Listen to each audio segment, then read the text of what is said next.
Hello friends, welcome to the channel. देखिए, complex जो हम लोग पढ़ रहे हैं उसमें हम लोगों ने लगभग 25 लेक्चर्स कर लिए। उन लेक्चर्स में हम लोगों ने अच्छे खासे सारे टॉपिक्स कवर कर लिए। ठीक, तो मैं आपको ये बताना चाहता हूँ कि हमारे पास जो बचा है वो सिर्फ क्या बचा है, थ्योरम्स और क्वेश्चन प्रैक्टिस।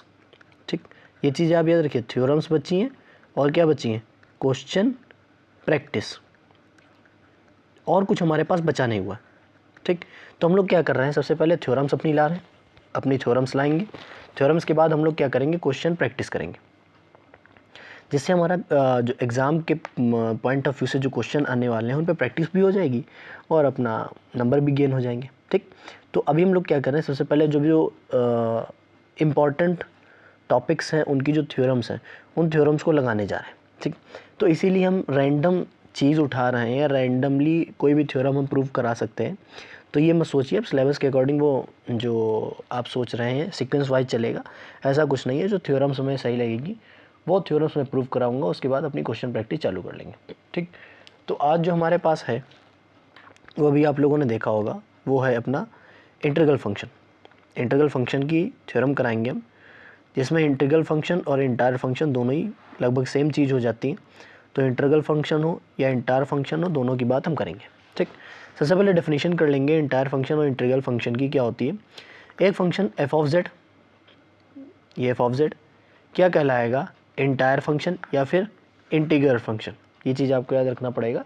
ये डेफिनेशन बहुत ज़्यादा इंपॉर्टेंट है अपने एग्जाम पॉइंट ऑफ व्यू से, और चाहे क्वेश्चन बेस्ड हो। ठीक, इफ़ इट इज़ एनालिटिक, पहली बात तो ये क्या होना चाहिए, एनालिटिक। लेकिन कहाँ, रीज़न तो सर पता नहीं है। In every finite region of z plane, जो भी जेड प्लेन दिया गया उसमें अगर जो फंक्शन है हमेशा एनालिटिक है तो हम कह देंगे कि वो फंक्शन क्या होगा, इंटायर फंक्शन, या फिर इंटायर फंक्शन ही क्या होता है, इंटीग्रल फंक्शन। या फिर उल्टी तरीके से हम बोल सकते हैं रिवर्स प्रोसेस से कि integral function is always a entire function. ठीक, जितने भी इंटीग्रल फंक्शन होते हैं वो कैसे होते हैं, इंटायर फंक्शन। क्यों, क्योंकि वो हमेशा एनालिटिक होते हैं। एनालिटिक कब होंगे, एनालिटिक कब होंगे, जब वो कभी भी डिफरेंशियबिलिटी को सीज नहीं कर रहे होंगे। अगर आपने एनालिटिसिटी नहीं पढ़ी हुई है तो एनालिटिक फंक्शन में पढ़ाया हुआ है, लेक्चर नंबर 1 या 2 में मैंने कराया हुआ है। ठीक, तो उसमें आप देख सकते हैं जाके, मैंने क्या बताया था वहाँ पे। अच्छा, मैं कॉम्प्लेक्स का एक मैराथन लाऊंगा जिससे आपका बेसिक कवर हो जाएगा, आर्ग्यूमेंट वाला और अपना जो भी ज्योमेट्रिकल पार्ट है मेंस तक लेवल का, मैं हो सकता है आपको प्रोवाइड करा सकता हूँ। ठीक, इस चैनल पे नहीं तो मेरा एक दूसरा चैनल है जो मैं स्टार्ट करने वाला हूँ अपने जेई के लिए, उसमें आपसे प्रोवाइड कराऊंगा और आपको बताऊंगा कि वहाँ से आप देख सकते हो, कोई प्रॉब्लम नहीं है उससे। ठीक, तो हमारे पास जेड प्लेन में अगर वो पूरी तरह से एनालिटिक है सारे फाइनाइट रीजन में, तो वो जो फंक्शन होगा वो क्या हो जाएगा, अपना इंटायर फंक्शन या फिर इंटीग्रल फंक्शन। ठीक, तो अब लास्ट तक देखेंगे, ये थ्योरम बहुत ही ज़्यादा इंपॉर्टेंट हो जाएगी आपके एग्जाम पॉइंट ऑफ व्यू से, इसीलिए लास्ट तक देखना है आप लोगों को, मिस मत न करना। 4 स्टार है, ठीक, 5 स्टार नहीं रख रहा हूँ, 4 स्टार ही रख रहा हूँ। इतनी भी इंपॉर्टेंट नहीं जितनी आप लोग सोच रहे हैं, बट ये important exam point of view से नहीं है, ये इंपॉर्टेंट आपके नॉलेज बेस्ड से, ये आपको आना ही चाहिए। ठीक, चलिए स्टार्ट करते हैं अपना प्रूफ स्टार्ट करने के लिए हम लोग क्या करेंगे, सबसे पहले हमें जो दिया गया पहले इस बात को समझ लेंगे। अच्छा, प्रूफ यहाँ से नहीं स्टार्ट करेंगे, प्रूफ हम स्टार्ट करेंगे नेक्स्ट स्लाइड से। ठीक, तो प्रूफ हम समझते हैं हमें दिया गया, देखिए हमसे कहा गया है मोस्ट जनरल इंटीग्रल फंक्शन, सबसे जनरल इंटीग्रल फंक्शन होता है विद नो जीरोज, ऐसा इंटीग्रल फंक्शन जिसके पास कोई भी जीरोज नहीं होगा। तो जीरोज में पढ़ा चुका हूँ क्या होता है, जीरोज और सिंगुलैरिटी दोनों एक साथ मैंने पढ़ाई है। अगर आप लोगों को नहीं पता है तो प्लीज़ मेरे प्लेलिस्ट पे वीडियो पड़ा हुआ है, आप वहाँ से देख सकते हैं। Is in the form of, ये फॉर्म बहुत इंपॉर्टेंट है। अगर इस फॉर्म का कोई भी इंटीग्रल फंक्शन मिल रहा है मतलब ये ऐसा इंटीग्रल फंक्शन है जिसके पास देयर इज नो जीरोस, जिसके पास कोई भी जीरोस नहीं होंगे। ठीक, जहाँ पे जी ऑफ जेड खुद भी क्या है, एक इंटीग्रल फंक्शन, यहाँ पे जी ऑफ जेड क्या है, खुद भी एक क्या है, इंटीग्रल फंक्शन। तो स्टार्ट करते हैं, हमने कहा लेट एफ ऑफ जेड, एक एफ ऑफ जेड एक फंक्शन है, फंक्शन के साथ ही हम काम कर पाएंगे, ऐसे तो कर नहीं पाएंगे। एक फंक्शन है एफ ऑफ जेड, ठीक, बी आ an integral function. F of z हमारे पास क्या है कि इंटीग्रल फंक्शन है, ठीक, कोई दिक्कत नहीं। इंटीग्रल फंक्शन है विद नो ज़ीरोस, इसका मतलब क्या है? So f of z never vanishes. Vanishes मतलब समझते हो ना, ये कभी भी ख़त्म नहीं होगा। ख़त्म इन द सेंस ये मतलब वैनिश नहीं कर पाएगा अपने फंक्शन को, ठीक। देन हमने एक फंक्शन माना, देन द फंक्शन, एक फंक्शन अपने मन से माना, ये पॉइंट आपको याद रखना पड़ेगा, इसके बिना आप प्रूफ नहीं कर पाएंगे थ्योरम को। F dash of Z divided by F of Z, ये फंक्शन हमने खुद माना हुआ है, is also an integral function, is also an integral function. तो ये वाला फंक्शन भी क्या होगा? इंटीग्रल फंक्शन होगा, छोटी सी बात है। सो हम लोग क्या कर रहे हैं? इंटीग्रेट कर रहे हैं from z not to z, किसको? Phi of z d z को, बराबर यहाँ पर भी वही प्रोसेस अपनाएंगे, z नॉट से z है खाली, sorry, F dash Z divided by F of Z. अब MSc में है तो आप लोगों को ये इंटीग्रेशन आता होगा, मैं ये मान के चल रहा हूँ। जेड नॉट से z, phi of z d z, इसका इंटीग्रेशन कितना होता है? Log f of z. Limit apply करेंगे, लिमिट कहाँ से कहाँ तक है? Z not to z. तो हमारे पास एक जो इंटीग्रल आ जाएगा वो z not to z phi of z d z, ये आ जाएगा।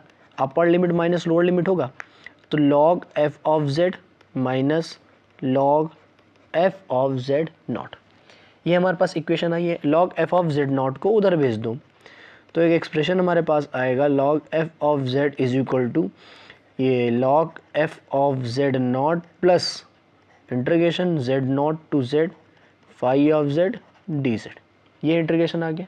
बट एक चीज़ यहाँ पे ले लेंगे, लेट ए बराबर लॉग एफ जेड नॉट एक फिक्स्ड पॉइंट है, जब फिक्स्ड पॉइंट है तो एफ जेड नॉट भी फिक्स्ड होगा, तो लॉग एफ जेड नॉट भी फिक्स हो गया, ठीक।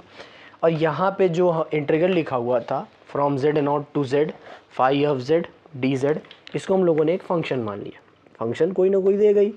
And phi one of z मान लिया, क्या है phi one of z? Integration from z not to z phi of z d z, इसको जैसे ही रिलेट किया तो एक्सप्रेशन हमारे पास आएगा log f of z is equal to a plus phi of z, sorry phi one of z, ठीक। ये एक फंक्शन आ गया। हमने क्या कहा, ये खुद ही एक फंक्शन है, इसको हमने मान लिया क्या? जी ऑफ जेड, ब्रैकेट में लिख दिया से, इसको हमने क्या कहा है? G of z. तो हमारे पास आ जाएगा function log f of z is equal to g of z. Log तो एक्सपोनेंशियल में चेंज होता है, तो एफ ऑफ जेड आ जाएगा ई की पावर जी ऑफ जेड। तो यहाँ पे क्या बचा? कि एफ ऑफ जेड क्या था? Integral function with no zeros. तो एफ ऑफ जेड किसकी फॉर्म में आ गया? ई की पावर जी ऑफ जेड की, ई की पावर जी ऑफ जेड की। फाई ऑफ जेड क्या था? एक इंटीग्रल फंक्शन। तो ये एक फंक्शन कैसा होगा? Integral function.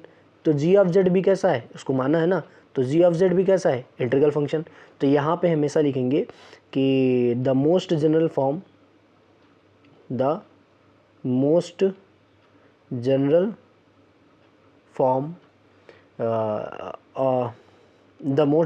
Of integral function with no zeros is e to the power g of z, where g of z is also an integral function, जहाँ पे g of z खुद ही एक क्या है? अपना इंटीग्रल फंक्शन है। तो देखो यही तो आ रहा है, g of z खुद ही एक इंटीग्रल फंक्शन है, ये देखो आ रहा। क्या इसमें कोई प्रॉब्लम? तो ये थ्योरम है अपनी। थ्योरम में मतलब थोड़ा सा एक चीज़ आपको पॉइंट याद रखना पड़ेगा, वो पॉइंट ये है कि फाई ऑफ जेड को हमें क्या लेना है? एफ डैश जेड अपॉन में एफ ऑफ जेड, क्योंकि ये कभी भी वैनिश नहीं करेगा, क्योंकि ये कभी जीरो नहीं हो सकता है, एनालिटिक है तो मतलब डिफरेंशिएबल है, जीरो इन द सेंस ये नहीं है कि ज़ीरोज़ नहीं होंगे। मेरा ये मानना है कि वो एनालिटिक हमेशा होगा। तो कोई फंक्शन एनालिटिक तब होता है जब अपने फाइनाइट रीजन पे वो डिफरेंशिएबल हो, और डिफरेंशिएबल तभी होगा जब वो कभी भी अपने वैल्यूज़ को वैनिश ना कर रहा हो, ठीक, किसी भी पॉइंट पे। तो ये हमारे पास इंटायर फंक्शन की एक जानकारी थी, इसमें एक थ्योरम मैंने करा दी है। तो आज के लिए इतना ही रखते हैं, छोटा लेक्चर रहा है लेकिन इंपॉर्टेंट है। अभी मैंने जो इन्फॉर्मेशन आपको बताई है वो ये है कि आपका लगभग सिलेबस ख़त्म हो चुका है और इंटीग्रल फंक्शन मतलब मैंने स्टार्ट कर दिया है। तो ये धीरे धीरे चलता रहेगा, बट क्वेश्चन प्रैक्टिस मैं आपकी कराना चालू कर दूँगा। क्या कराना चालू कर दूँगा? क्वेश्चन प्रैक्टिस आपकी कराना चालू कर दूँगा, और साथ ही में जो थ्योरम्स हमारे पास बची, जैसे स्टीरियोग्राफी प्रोग्रेशन है, प्रोजेक्शन है, ब्रांच पॉइंट है, ब्रांच कट है, और भी मैक्सिमम मॉडुलस, मिनिमम मॉडुलस, ये जितने भी थ्योरम्स हैं उन थ्योरम्स को मैं कराऊंगा और क्वेश्चन प्रैक्टिस साथ में चलती रहेगी, ठीक। जैसे ही ये वाला सिलेबस अपना एंड हो जाएगा उसके बाद हम लोग क्या चालू कर देंगे? डायनेमिक्स, एजिड डायनेमिक्स, ठीक। मोमेंट ऑफ इनर्शिया सारा का सारा वो अपना चालू हो जाएगा, और उसके बाद अपना सिलेबस अच्छा आप गाड़ी पे चलने लगेगा, ठीक। मिलते हैं अगली क्लास में, तब तक के लिए गुड बाय।